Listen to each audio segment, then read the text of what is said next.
안녕하세요. 다산에듀 원장 전병칠입니다. 47강 수변전 설비입니다.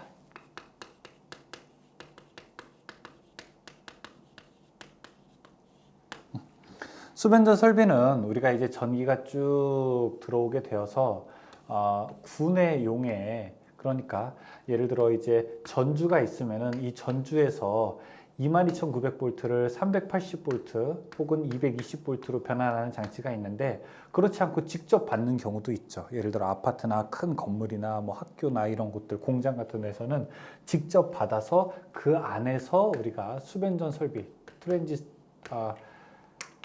트랜스포머, 그러니까 변압기라든지 기타 다른 시설들로 가지고 이 전력을 내부에 공급하게 됩니다. 그런 걸 우리가 자가용 수변전 설비 이렇게도 이야기하게 되는데, 요거는 누구 겁니까? 이 전봇대에 달려있는 그 변압기는 한전 거죠. 한국전력 거지만 우리 아파트 안에 있는 것들은 누구 겁니까? 주민들 거죠. 그렇죠? 아파트의 재산이 되게 되는 거죠. 학교에 있을 때는 학교의 재산이 되는 거고, 큰 건물이 있을 때는 큰 건물의 이제 재산, 빌딩의 이제 재산이 되는 겁니다. 그래서 이거를 유지 관리하는 사람이 바로 이제 전기 안전 관리자라고 이제 우리가 부를 수 있게 되는 거죠. 자, 이제 수변전 설비에서는 뭐가 있느냐? 기본적인 이런 개념들에 대해서 좀 몇 개 알아보고 그 다음에 장치들에 대해서 알아보도록 하겠습니다. 첫 번째, 수전 용량이라고 하는 거 뭐가 있느냐? 수전 용량이라고 하는 것은, 그러면은 만약에 아파트를 이렇게 또 아파트라고 하지 말자. 우리가 건물이라고 하죠. 만약에 나중에 이제 돈이 많이 생겨가지고 건물을 하나 올렸다고 한번 해보겠습니다. 이 건물을 올리게 되면은 이 건물에 전기를 과연 얼마만큼 쓸 수 있느냐 계산하는 것은 이 1제곱미터당 전기를 얼마 쓰냐 곱하기 전체 면적, 연면적이 되겠죠. 그렇죠? 그러니까 그 얘기가 부하 설비의 용량을 추정한다. 왜냐하면은 추정할 수밖에 없어요. 이게 만약에 이 건물이 용도가 처음부터 완벽하게 설계되어 있다라고 하면은 어쩔 적이 좀 거의 근사치에 가깝게 계산할 수가 있겠지만, 실제로는 예를 들어 건물을 올리게 되면 그 안에 어떤 게 들어올지 모르잖아요. 그렇죠? 제가 상가 빌딩을 만약에 딱 짓게 되면은 거기에 뭐 병원이 들어올지, 병원도 뭐 이비인후과가 들어올지, 치과가 들어올지, 거기다가 또 뭐 PC방에 들어올지, 사무실이 전기를 많이 쓰는 데가 들어올지, 뭐가 들어올지 모르니까 우리가 보통 이제 추정을 하게 됩니다. 그 추정이라고 하는 것은 1제곱미터당 전기 설비 용량 곱하기 전체 건물의 연면적을 계산하게 되면은 용량을 추정할 수 있다고 하죠. 자, 그 중에 중요한 게 이제 수용률이라고 하는 게 개념입니다. 수용률. 수용률이 뭐냐? 자, 제가 여러분 만약에 어떤 칼국수 집을 하나 나중에 열었다고 한번 해보겠습니다. 제가 칼국수 집을 하나 열었다고 한번 해보겠습니다. 이 좌석이 몇 개 있느냐? 좌석이 총 100좌석이 있다고 한번 해보죠. 이 100좌석이 있다는 얘기는 이게 사람을 한 명에 100명 받을 수 있다는 얘기입니다. 그래서 제가 하루 종일 한번 이렇게 손님이 얼마 정도 오게 되나 그래프를 한번 그려봤어요. 여기서 0시부터 여기 12시, 그 다음에 여기 24시 그려봤더니 0시에는 당연히 이제 아침에 문을 여니까, 자, 이렇게 아침에 문을 열고 그 다음에 12시에 손님이 막 최고 많아요. 그 다음에 오후에 좀 별로 없다가 저녁에 손님이 많으나 이제 점심만큼은 안 된다고 한번 해보죠. 그러면은 이때 손님이 가장 많을 때가 만약에 한 70명까지 도달했다고 한번 해보겠습니다. 그 다음에 이제 저녁에는 한 50명 정도 된다고 해볼게요. 50명. 그러면 이때 수용률은 얼마일까요? 수용률. 수용률은 설비의 용량분의, 여기 총 설비 용량이 몇 좌석입니까? 100좌석이죠. 최대 수용 전력, 최고 많을 때 최대 수용 전력, 최고 많을 때 몇 명까지 왔어요? 70명까지 왔죠. 그럼 이거 얼마? 0.7이니까 70%가 되는 거죠. 수용률은 70%입니다. 최고 많을 때. 이 얘기는 무슨 얘기일까요, 여러분? 이 얘기는 무슨 얘기일까요? 굳이 좌석이 100좌석 있어도 된다는 얘기입니까? 1년 내내 살펴봤는데 만약에 이래요. 최고 많이 할 때가 어쨌든 70이에요. 그럼 이 얘기는 좌석이 70개만 있어도 괜찮다는 얘기죠. 그러니까 아예 처음부터 여유 용량을 너무 과하게 한 거죠. 변압기도 똑같아요. 자, 이 건물 안에 변압기가 만약에 들어오게 되면은 이 변압기 용량을 처음부터 만약에 전기를 최대 많이 쓸 때가 70kW밖에 안 쓰는데 변압기 용량을 막 100kW로 이렇게 딱 만들었어요. 그러면 좋은 겁니까? 어떻게 보면은 확장의 용이성 면에서는 좋을 수 있지만 어쩔 때는 초반에 과다 설계된 것일 수도 있어요. 과다 설계된 것도 있습니다. 우리 집에 놀러 오는 사람이 제가 이제 집안 얘기는 잘 안 하는데 얼마 전에 이제 집사람이랑 저희가 이제 집안에 침구류, 이불류를 준비하게 되면서 이불이 너무 많은 거예요. 베개랑. 왜 이렇게 많은가 생각했더니 아니 혹시 나중에 우리 집에 와서 누가 잘 수 있으니까 좀 침구류를 여러 개 준비해놨는데 지난 몇 개월 동안 혹은 생각해보니까 부모님이 와서 주무신 거랑 이렇게 생각해보니까 몇 명 안 왔어요. 저희 가족이 4명인데 4명 더하기 부모님 왔을 때 한 7명 정도까지가 되면 될 것 같아요. 근데 잠은 한 12명 정도 잘 수 있을 만큼 돼 있더라고요. 그렇죠?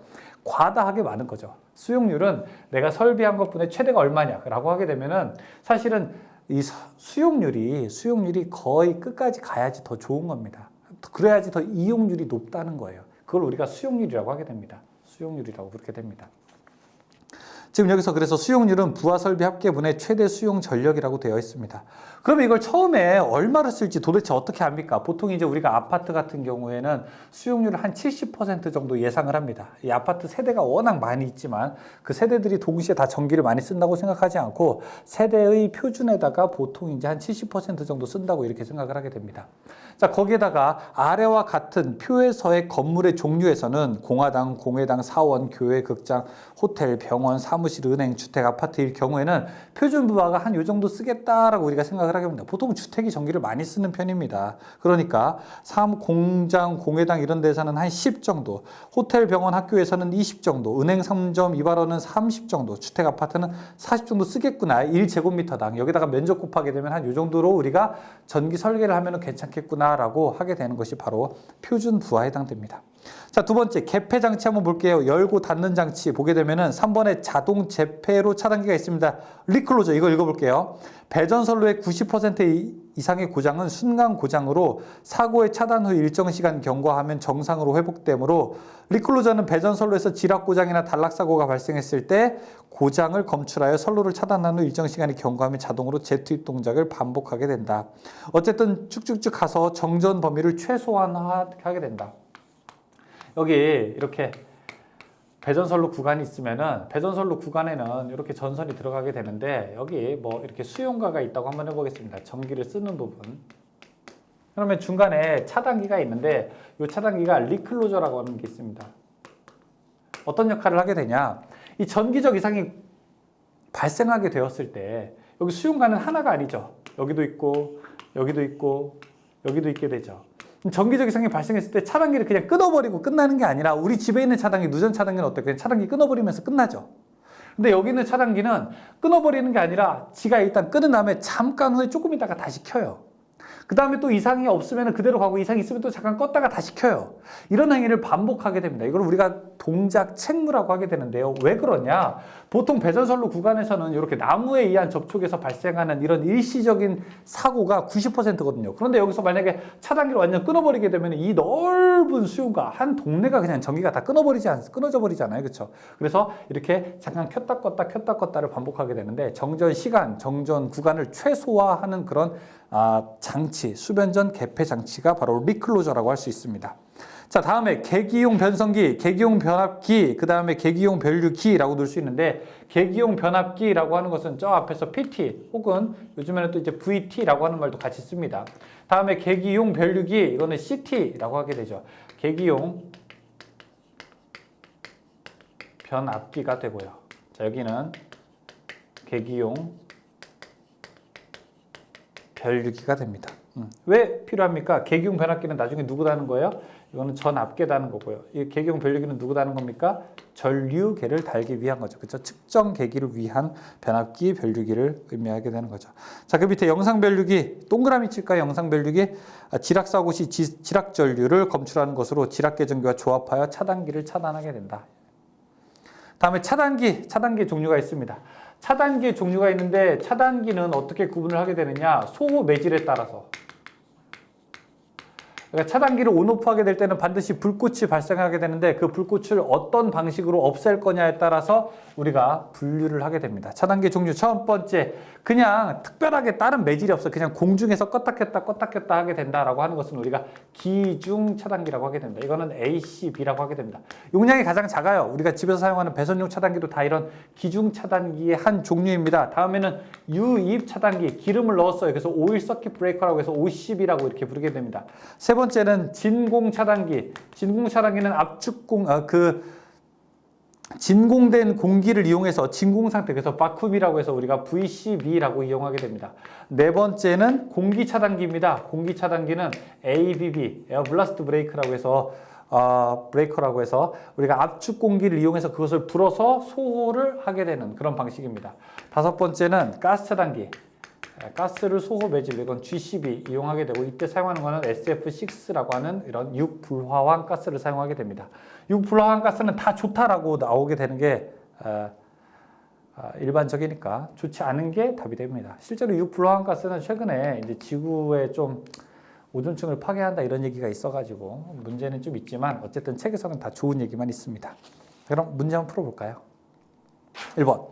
배선 설계를 위한 전등 및 소형 전기 기계기구의 부하 용량 산정 시 건축물의 종류에 대응한 표준 부하에서 원칙적으로 표준 부하를 20V per 제곱미터로 적용하여야 하는 건축물은 무엇인가? 20은 2번 호텔이나 병원. 근데 이거는 여러분 어쨌든 그냥 표준에 해당하는 겁니다. 어쨌든 내가 원하는 용도로 설계할 때는 또 적절하게 다시 설계를 하게 됩니다. 2번. 사무실, 은행, 상점, 이발소, 미장원에서 사용하는 표준 부하가 어떻게 되는가? 3번. 지락사고가 생겼을 때 흐르는 영상전류를 검출하여 지락계정기에 의해서 차단기를 차단시켜 사고범위를 작게 하는 기기의 기호는 무엇인가? 영상변류기라고 이야기했었죠. 영상변류기 ZCT입니다. ZCT. 4번. 수전전력 500kW 이상인 고압 수전 설비의 인입구에 낙뢰나 혼촉사고에 의한 이상전압으로부터 선로와 기기를 보호할 목적으로 시설하는 것을 무엇이라고 하게 되는가? 라이트닝 어레스터라고 해서 피뢰기라고 부르게 됩니다. 5번. 고압 또는 특고압 가공 전선로에서 공급을 받는 수용장소의 인입구 또는 이와 근접한 곳에 시설해야 하는 것을 무엇이라고 하게 되는가? 라이트닝 어레스터, 피뢰기. 6번에 피뢰기의 구조는 어떻게 있는가? 피뢰기라고 하는 것은 평소에는 이상전류를 흘리면 안 되다가 이상이 있을 때 이걸 흘려야 되거든요. 그래서 여기는 직렬 갭이라고 하는 것과 함께 특성한 요소라고 해서 우리가 특성 요소로 구성되게 됩니다. 특성 요소와 직렬 갭. 답은 4번이죠. 7번. 피뢰기의 약호는 라이트닝 어레스터 LA, 로스앤젤레스가 아닙니다. LA, 라이트닝 어레스터. 8번. 돌침부에서 이온 또는 펄스를 발생시켜 뇌운의 전하와 작용토록 하여 멀리 있는 뇌운의 방전을 유도하여 보호 범위를 넓게 하는 방식, 이온을 방사시킨대요. 3번. 이온 방사형 필요 방식. 9번. 전압 22.9kV Y 이하의 배전선로에서 수전하는 설비의 피뢰기 전격 전압은 몇 kV로 적용하게 되는가? 이걸 우리가 18kV라고 하게 됩니다. 22.9kV라면서 22.9라고 하는 것은 여러분 선간전압이에요. 선간전압이에요. 이건 상전압에 해당되는 겁니다. 답은 1번이죠. 10번. 특고압 수전 설비의 결선기호와 명칭으로 잘못된 것은 무엇인가? 서킷 브레이커 차단기 맞습니다. 디스커넥팅 스위치 단록이 맞아요. 라이트닝 어레스터 피뢰기 맞습니다. 4번의 LF 전력 퓨즈는 LF가 아니라 PF입니다. 파워 퓨즈. 11번. 변전소의 전력기기를 시험하기 위하여 회로를 분리하거나 또는 계통의 접속을 바꾸거나 하는 경우에 사용되는 것을 무엇이라고 하게 됩니까? 디스커넥팅 스위치 단록이 4번. 10번.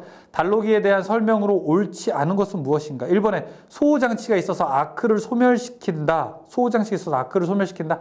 단록기, 디스커넥팅 스위치는 소호장치가 있지는 않습니다. 그러니까 불꽃을 소호시킬 수는 없어요. 그것이 있는 것은 저기 차단기에 해당되는 겁니다. 단록기는 무브와 충전 전류, 그러니까 아주 조그맣게 흐르는 전류나 아니면은 무브화일 때 개폐하는 것이 가능하게 됩니다. 다음 1번입니다. 13번. 고압전로에 지락사고가 생겼을 때 지락전류를 검출하는 데 사용되는 거 지락전류, 영상전류를 검출하는 데 사용되는 거 ZCT. 14번. 교류 차단기에 포함되지 않는 것은 HSCB라고 하는 것은 직류 고속도 차단기를 의미하게 된다. 그래서 교류 차단기가 아니라 이거는 직류 차단기에 해당됩니다. 15번. 차단기 문자 중에서 OCB는 무엇인가? OCB는 오일 서킷 브레이커, 유입 차단기입니다. 16번. SF6 가스 차단기의 설명으로 옳지 않은 것은 무엇인가? 4번에 아크에 의해 SF6 가스가 분해되어 유독가스를 발생시킨다. 아닙니다. 무독, 무취, 무색 이런 특징을 가지고 있습니다.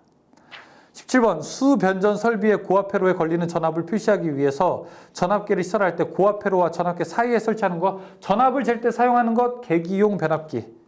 답은 3번이죠. 18번. 낙뢰, 수목 접촉, 일시적인 섬락 등 순간적인 사고로 개통에서 분리된 구간을 신속히 개통에 투입시킴으로써 개통의 안정도를 향상시키고 정전 시간을 단축시키는 데 사용되는 거. 4번에 제페로 개전기. 리클로저.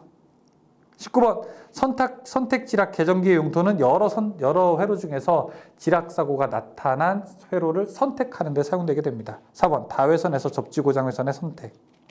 20번 수변전 설비에서 전력 표주의 용단 시 결상을 방지하는 목적으로 사용되는 거. 3번의 부하 개폐기. 21번 교류 배전반에서 전류가 많이 흘러 전류기를 직접 주회로에 연결할 수 없을 때 사용하는 거. 전류를 내리게 하는 거, 이거 커런트 트랜스포머, 계기용 변류기죠. 답은 3번. 22번 수변전 설비 구성기기의 계기용 변압기 설명으로 맞는 것은 무엇인가? 계기용 변압기는 높은 전압을 어떻게 돼요? 낮은 전압으로 변성하는 거죠. 답은 1번이죠. 23번 2종 절연물의 최고 허용 온도는 몇 도인가? 저 앞에서 한번 나왔던 것 같은데 2종이라고 하는 것은 어떻게 되죠? 120도 이렇게 대답할 수 있죠. B종이라고 하게 되면은 이거는 130도. 자, 숫자가 1하고 3 같잖아요. 그렇죠? 24번 부하의 역률이 규정한 값 이하인 경우 역률 개선을 위해서 설치하는 거. 역률을 개선하기 위해서 보통 우리가 코일 부하가 대부분의 부하이기 때문에 모터니까 코일 부하여서 우리는 어떻게 하는 장치를 이용하게 됩니까? 역률을 진상시키는 작용을 하게 되고 이런 걸 우리가 진상용 콘덴서라고 하게 됩니다. 25번 UPS는 무엇을 설명하게 되는가? 무정전 전원장치. 3번이죠. 26번 인입 개폐기가 아닌 것은 4번의 UPS 이건 무정전 전원장치예요. 개폐기가 아니에요. 27번 전력용 콘덴서를 회로로부터 개방하였을 때 전하가 잔류함으로써 일어나는 위험의 방지와 재투입할 때 콘덴서에 걸리는 과전압의 방지를 위해서 설치를 하게 되는 거. 자, 원래 진상용 콘덴서는 이렇게 이제 기호를 표기하게 돼요. 자, 근데 이 충전 전하가 이제 문제가 된다고요. 그렇죠? 그래서 이거를 가지고 방전시켜야 되는데 디스차징 코일이라고 해서 이걸 우리가 DC 방전 코일이라고 부르게 됩니다. 충전의 전하를 방전하는 역할을 하게 돼요. 그래서 안전하게 하기 위한 거죠. 28번 화재 시 소방대가 조명기구나 파괴용 기구, 배연기 등 소화 활동 및 인명 구조 활동에 필요한 전원으로 사용되기 위해서 설치하는 거. 비상용 콘센트입니다. 이건 일반 사람들이 쓰라고 하는 게 아니에요. 소화 활동에 쓰라고 하는 겁니다. 29번 다음 중 용어와 약호가 바르게 짝지어진 것은 가스 차단기 G12 맞죠? 1번에 유입 차단기는 50이고요. 이번에 공기 차단기는 ABB입니다. 그 다음에 4번에 자기 차단기는 MBB예요. 마그네틱. 30번 차단기와 차단기의 소호 매질이 틀리게 연결된 것은 공기 차단기, 압축 공기 맞아요. 가스 차단기 SF6 맞아요. 자기 차단기는 진공이 아니라 전자력입니다. 진공은 진공 차단기죠. VCB에 해당되는 거죠. 자, 3번이 잘못됐네. 좋습니다. 여기까지입니다. 여기까지 수변전 설비에 대해서 알아봤습니다. 수고하셨습니다.